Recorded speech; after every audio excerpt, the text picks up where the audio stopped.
आज ज्या प्रकारे देवेंद्र फडणवीस यांच्या वाढदिवसाच्या निमित्ताने महाराजस्व अभियान राबवण्यात आलं, जिल्ह्यामध्ये कुठे कुठे याचा फायदा झाला, आपण स्वतः या कार्यक्रमाला उपस्थित होतो. देवेंद्रजी फडणवीस साहेब यांच्या वाढदिवसानिमित्त शेवटच्या माणसाचं काम झालं पाहिजे या अनुषंगानं अभियान त्या ठिकाणी आपण राबवलेलं आहे.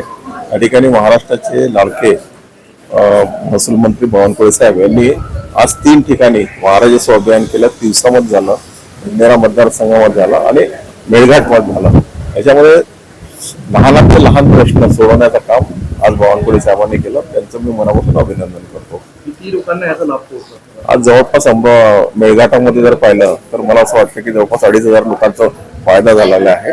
300 मध्ये सुद्धा जवळपास 2200 लोकांचा सहभाग होता आणि त्यात 1700-1800 लोकांचा त्याचाही झालेला आहे. आणि अमरावतीमध्ये जवळपास 700 लोकांचं झालेलं आहे. या ठिकाणी भारताचा सर्वात मोठा स्कायवॉक होत आहे, ते सुद्धा लवकर आपल्या कार्यकाळामध्ये आपल्या सरकारमध्ये व्हावं असं वाटतं.